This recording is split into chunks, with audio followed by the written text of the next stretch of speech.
Ergonomika.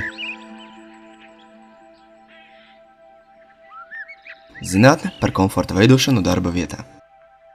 Izskatīsim 3 galvenās ērtas darba vietas sastāvdaļas. Regulējums krēsls, monitora novietojums un galda augstums. Viens no svarīgākajiem elementiem ir biroja krēsls.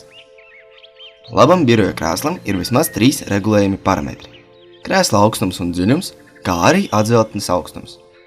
Krēsla augstumu nepieciešams regulēt tā, lai novietojot kājas uz grīdas, ceļos būtu 90 grādu leņķis vai nedaudz lielāks.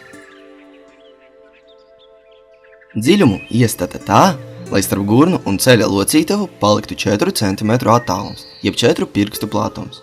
Savukārt atzeltnes augšējā mala tiek uzstādīta pēc plecu līnijas, ne augstāk.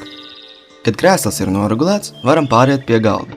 Ideālā gadījumā jāizvēlas galds ar regulējumu augstumu. Pastāv elektriskie, pneimātiskie, mehāniskie šādi galdi. Atspiežot apakšdāmu pret galdu, elkoņa locītavā jābūt taisnam leņķim. Lai izvairītos no ilgstošas sēdēšanas, ir rekomendējams 2 stundas dienā strādāt stāvus, paceļot galdu un regulējot pēc tiem pašiem principiem. Beidzot, monitora augstums. Ekrāna augšējai malai jāatrodas nedaudz zemāk par acu līniju. Ja tas atrodas augstāk, rodas galvas sāpes, ja zemāk, sāpes kakla un plecu zonā.